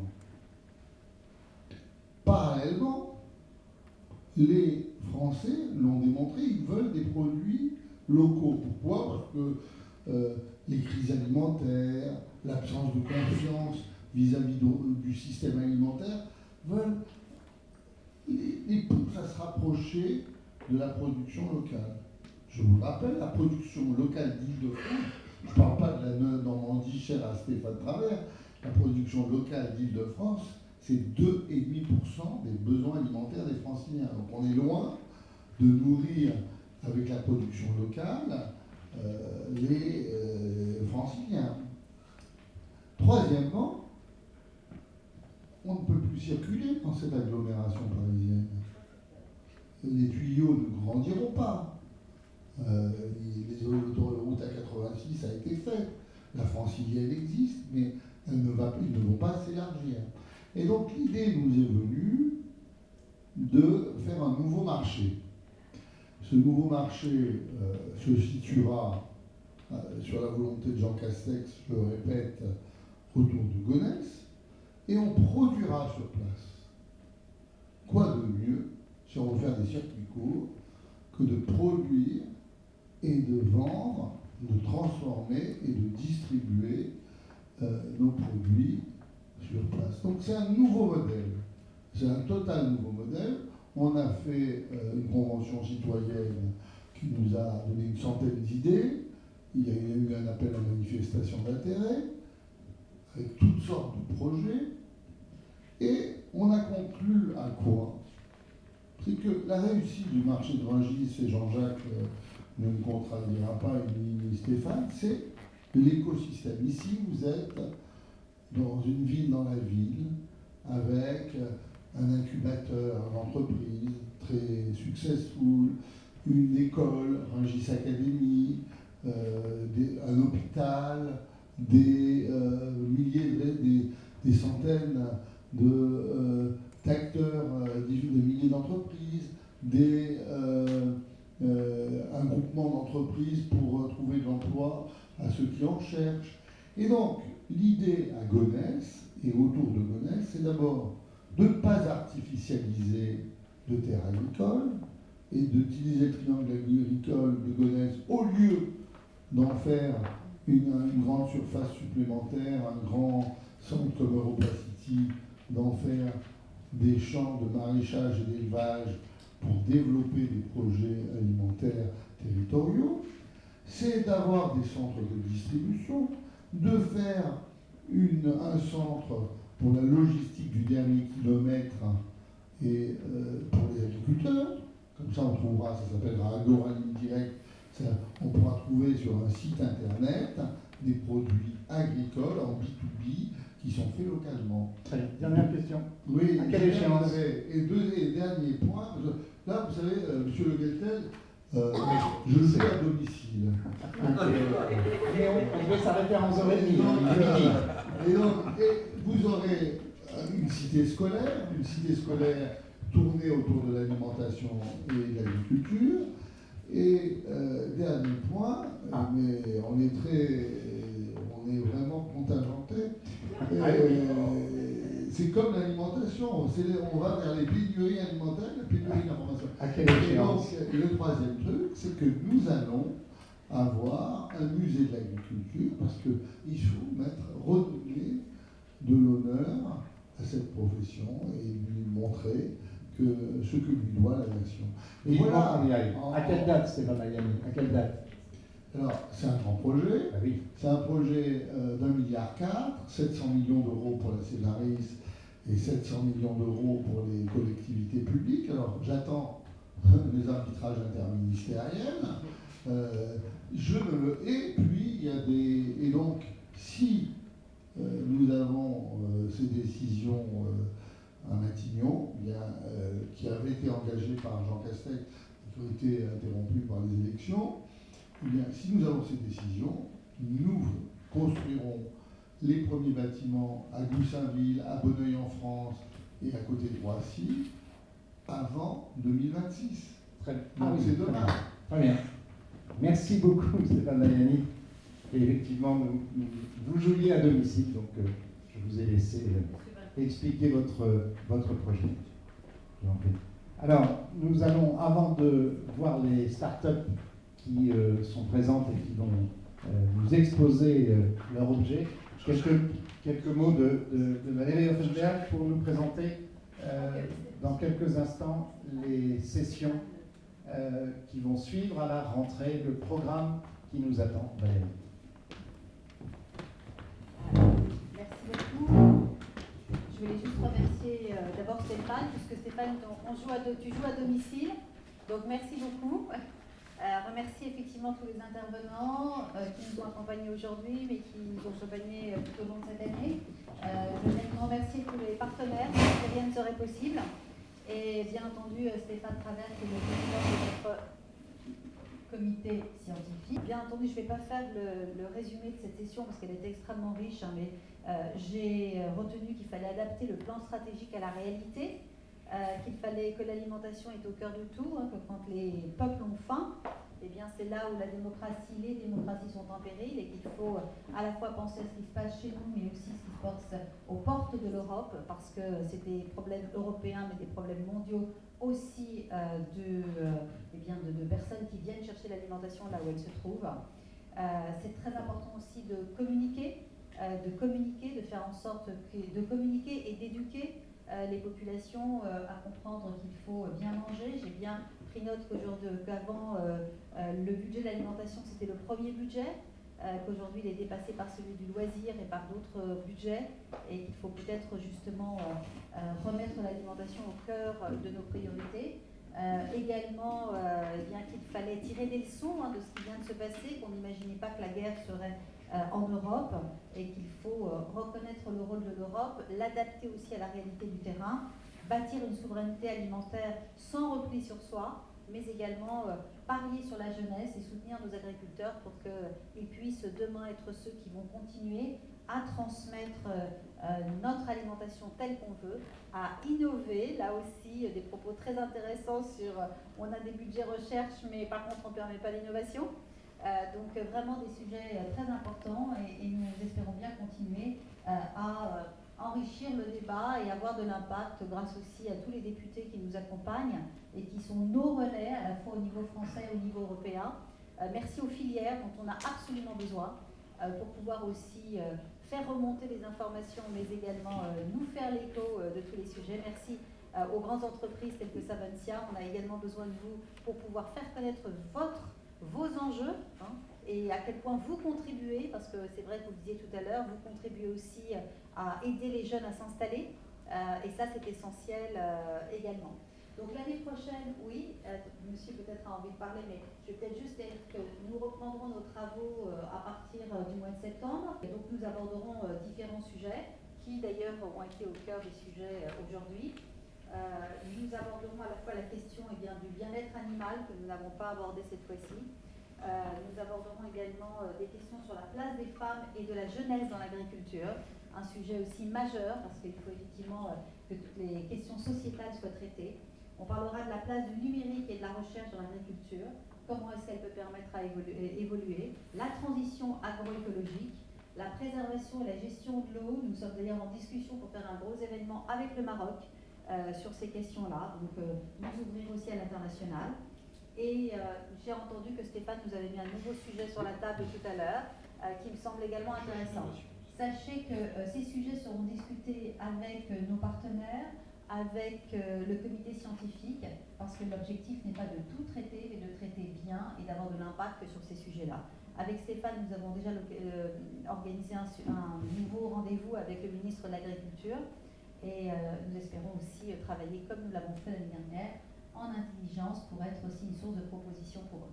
Voilà, merci beaucoup. On va donner maintenant, j'espère vous retrouver à la rentrée avec des sessions en présentiel.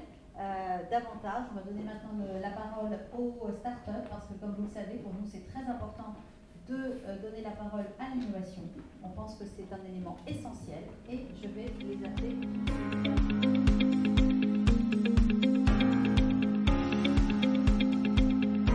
Bonjour à tous et merci pour les échanges très intéressants qu'on a eu juste avant, enfin que vous avez eu juste avant mais qu'on a bien écouté. Donc on a parlé de la fourche à la fourchette, de la terre à l'assiette aussi.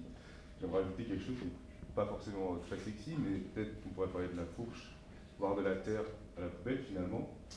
Et aujourd'hui, il y a un enjeu qui est important, dont on n'a pas parlé, c'est le gaspillage alimentaire. 30% de la production mondiale alimentaire est gaspillée, et c'est un... Comment je vais pouvoir passer les slides, pardon. Ah oui. Donc 30% de la production mondiale alimentaire est gaspillée, et donc même si on peut s'efforcer toujours de produire plus, chaque tonne qu'on produira représentera également 300 kg de déchets. Et donc c'est le sujet que je vais aborder ici sur une filière en particulier, mais c'est en tout cas, je pense, un axe de travail pour l'ensemble des filières. Donc je vais vous parler de ma solution, qui est ici. Donc ici, ce qu'on fait très concrètement, c'est qu'on revalorise un coproduit de l'industrie brassicole, les levures de brasserie, pour en faire des ingrédients protéinés à destination des industriels de l'agroalimentaire. Pourquoi on fait ça chez Listi? Aujourd'hui, on sait déjà que la demande en protéines alternatives, c'est-à-dire végétales ou autres, va dépasser la demande en protéines animales d'ici à 2026. Et pourtant, depuis l'explosion de ce marché, les ingrédientistes proposent toujours la même solution à ces industriels, qui sont donc en recherche de nouvelles solutions. Et c'est ce qu'on va proposer chez Listi. En parallèle, on a une filière assez importante, la filière brassicole.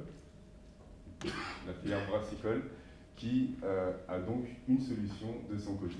Aujourd'hui, les brasseurs, leurs levures, ils vont principalement les envoyer en alimentation animale à un coût très faible, ou alors, lorsqu'il n'y a pas de solution, elles vont finir à l'égout, donc en station d'épuration du côté des brasseries industrielles, ce qui représente un coût financier pour la brasserie, un coût environnemental pour la société. À l'échelle mondiale, on parle de 5 millions de tonnes de levures de brasserie, ce qui permettrait de nourrir près de 200 millions de personnes par an, et donc avec un coût environnemental et économique important. Chez Listi, on propose donc d'éliminer ces fins de vie qui sont inefficaces, voire polluantes, pour en faire un super ingrédient. Alors comment on procède? C'est assez simple, on a développé un procédé innovant qui permet de désamériser, donc d'éliminer l'amertume de ces levures, qui est un procédé qu'on est en train de breveter, qui est entièrement biologique, qui peut être utilisé pour une production en bio et qui permet de revaloriser n'importe quel type de levure. D'ailleurs, on utilise très peu de procédés, des procédés très classiques de l'agroalimentaire, pour concentrer, sécher et emballer nos farines pour enfin arriver à notre produit. Le premier produit de chez Listi, il possède donc les 4 grands facteurs clés pour réussir sur ce marché. Le premier, on parle d'alimentation et c'est bien sûr la désirabilité.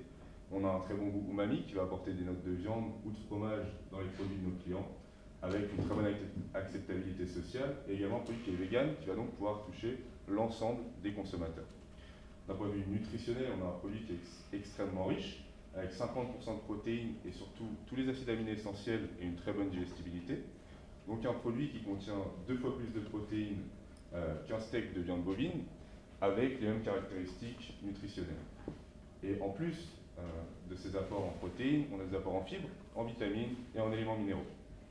Le troisième grand enjeu sur ces protéines alternatives, c'est la scalabilité, la capacité à produire beaucoup et à l'échelle internationale. On s'est efforcé depuis 2 ans à travailler dans une démarche de minimal processing qui nous permet aujourd'hui d'avoir des procédés scalables, réplicables à l'international et avec un prix de vente très compétitif de 5,50 € par kilogramme de produits finis. Le dernier argument, bien sûr, la durabilité.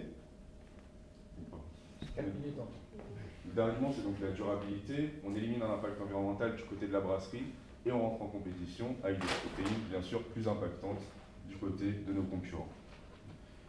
Et du coup, voilà, je vais revenir sur notre business model qui a pour objectif de recréer de la valeur sur l'ensemble de la filière donc notamment en achetant les levures aux brasseurs à 150 € la tonne, donc créer une nouvelle source de revenus pour les brasseurs ou augmenter leur source de revenus actuelle.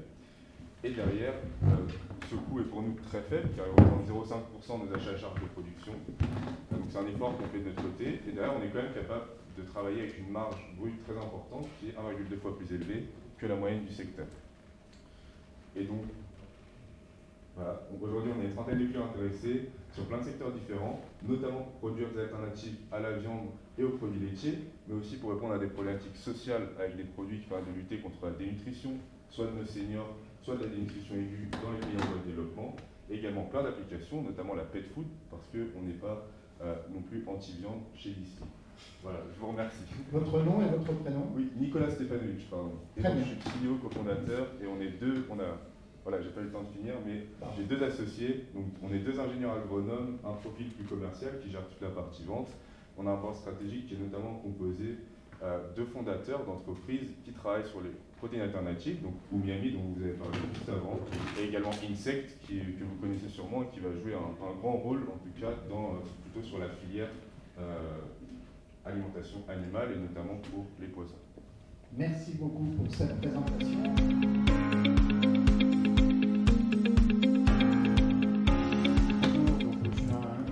Un des cofondateurs de Carbon Farmer, dont l'ambition est donc d'accélérer la décarbonation de l'agriculture. Alors, l'agriculture bas carbone, c'est comme l'agriculture régénérative, c'est la mise en pratique d'un certain nombre de pratiques qui ont été évoquées ce matin, d'allonger les rotations, d'introduire des légumineuses, d'introduire des couverts intermédiaires, etc., de réduire la part des engrais d'origine fossile pour augmenter les engrais d'origine organique, ce qui effectivement résonne avec ce qui a été dit sur le modèle polyculture élevage. Donc aujourd'hui, ce marché, cette tendance, se heurte à un problème qu'on adresse, c'est le financement insuffisant. Et ce, malgré l'instauration du label bas carbone il y a 3 ans, et il y a 2 ans sur l'élevage laitier notamment. Aujourd'hui, force est de constater que les prix proposés aux agriculteurs ne sont pas suffisants. Et nous, on adresse ce problème par une solution qui est d'apporter des preuves aux différents financeurs, d'apporter donc des raisons pour eux de valoriser mieux les actions faites au niveau de la ferme. Donc notre mission et notre activité au quotidien, c'est donc d'être mandataire de projets visés par le label bas carbone pour le moment sur la France, avec des extensions bien sûr demain en Europe, notamment dans le cadre d'une réglementation européenne sur la législation carbone, et d'apporter donc des preuves permettant aux différents financeurs que sont à la fois les acheteurs de crédit carbone, mais aussi les industriels alimentaires via les filières, qui permettront de valoriser au mieux les actions qui sont faites au niveau des fermes de façon très concrète et détaillée. Merci. Donc on a une promesse qui est d'apporter de la transparence et de la traçabilité. Alors vous voyez avec les bénéfices qui en cascade, c'est-à-dire que la coopérative qui vend des produits dont on aura prouvé la quantification en termes de baisse d'impact carbone va pouvoir les valoriser auprès des industriels alimentaires qui eux sont en recherche de la réduction de leur scope 3, c'est-à-dire de leur empreinte liée à l'amont agricole. En parallèle, le financeur du crédit carbone qu'on recommande de rester en dehors de la chaîne de valeur alimentaire, lui est de plus en plus intéressé par des projets locaux par rapport à des projets qu'il a l'habitude de financer dans les pays du Sud et notamment sur de la forêt, donc du local, de l'agriculture, c'est-à-dire de la résilience des territoires, des co-bénéfices, donc qui rentrent souvent en résonance avec soit ses implantations industrielles, soit ses volontés de présence, de maintien de présence territoriale. J'essaie d'aller très très vite. Donc notre modèle, oui, c'est d'être tiers de confiance de cette transition. On repose sur de la technologie, sur une plateforme qui capte des informations donc, au niveau des fermes, puisque là il faut descendre au niveau de la parcelle, au niveau des rendements, au niveau des pratiques qui ont été mises en place, au niveau des résultats sur le carbone et sur l'éco-bénéfice, type la consommation d'eau par exemple. Et donc cette plateforme va servir de base pour les coopératives ou pour les négociants agricoles à vendre, à mieux valoriser les productions dont on aura prouvé la baisse en termes d'impact carbone, et aux acheteurs de crédit carbone qui pourront donc s'adresser à leur public non agricole mais sur des informations précises concernant les trajectoires obtenues sur les fermes en termes de réduction d'émissions, en termes de séquestration carbone, par quel levier, donc typiquement réduire les engrais, minéraux, etc. À date, on en est où? On a donc la société a été créée en début d'année, mais on va assez vite. On a aujourd'hui près de 300 exploitations. On couvre différents secteurs agricoles, les grandes cultures, les vergers, le laitier. On a 4 groupements d'agriculteurs, une COP, et tout ça représente un peu plus de 160 000 tonnes de crédit carbone, donc tonnes équivalent CO2, qui passe aussi bien pour des réductions aussi d'impact méthane, par exemple sur l'élevage laitier. Donc ça représente 160 000 crédits carbone, donc ça représente en gros la consommation de 16 000 Français en un an, d'impact carbone aujourd'hui. Et côté financeur, donc on a un partenariat exclusif avec la Poste, c'est-à-dire que la Poste, qui est le plus gros contributeur aujourd'hui du crédit carbone, va s'adresser uniquement à Carbon Farmer pendant les 5 prochaines années pour financer ses projets de compensation carbone agricole en France, je précise. L'équipe, voilà, 3 cofondateurs au profil complémentaire. Thibaut, parcours plutôt financier, Flavien, parcours techno, et notamment ingénieur carbone, et moi-même qui ai fait une partie de ma carrière en alimentaire et aussi en agtech plus récemment.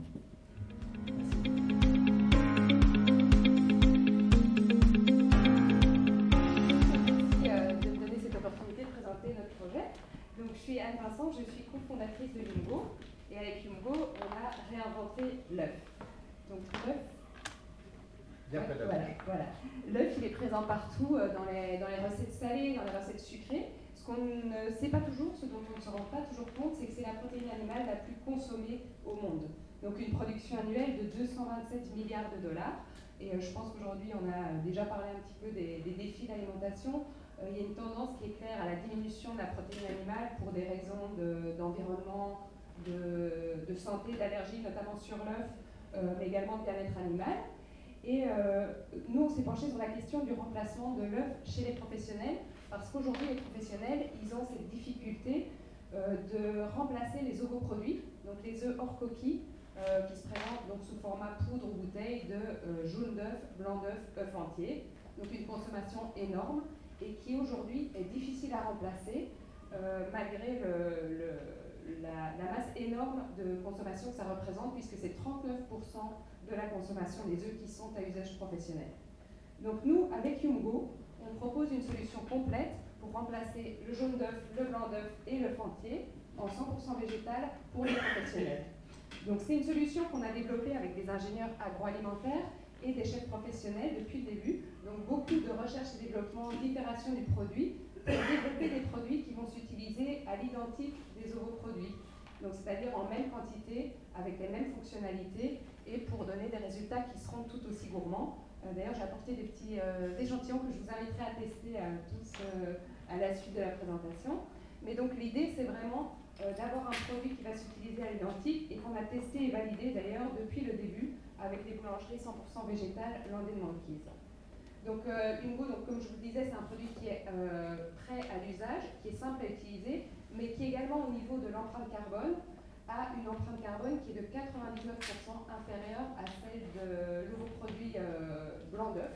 Donc ça, c'est des études qu'on a fait réaliser par Carbone 4 sur l'empreinte carbone de l'ovoproduit blanc d'œuf par rapport au Yumgo blanc, qui est le substitut végétal de blanc d'œuf. Donc c'est nettement inférieur. On est également sans allergènes, donc ce qui est important notamment dans le cas des enfants. Et puis on a une composition qui est très simple, à base de protéines végétales, une liste d'ingrédients très courte et d'origine européenne. Et bien sûr, on propose des produits qui sont très gourmands au résultat, ce qui était une condition évidemment pour que ça fonctionne.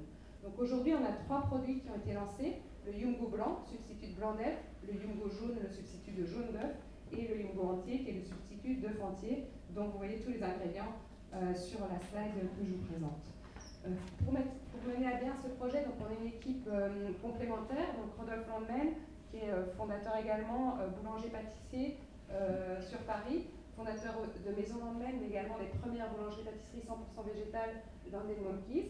Moi-même, qui ai un parcours dans le management, stratégie, marketing en Europe, aux États-Unis. Fabien Solman, qui nous a rejoint récemment en tant que CEO, qui est cofondateur de Pull-Out.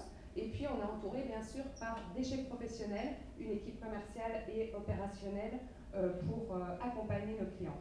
Notre particularité, c'est vraiment d'accompagner les professionnels. Donc on vise les boulangers-pâtissiers, les traiteurs, la restauration, l'industrie agroalimentaire, pour leur permettre de créer une gamme sans œufs facilement. Donc une transition qui serait en douceur vers la création des gammes sans œufs, des gammes végétales.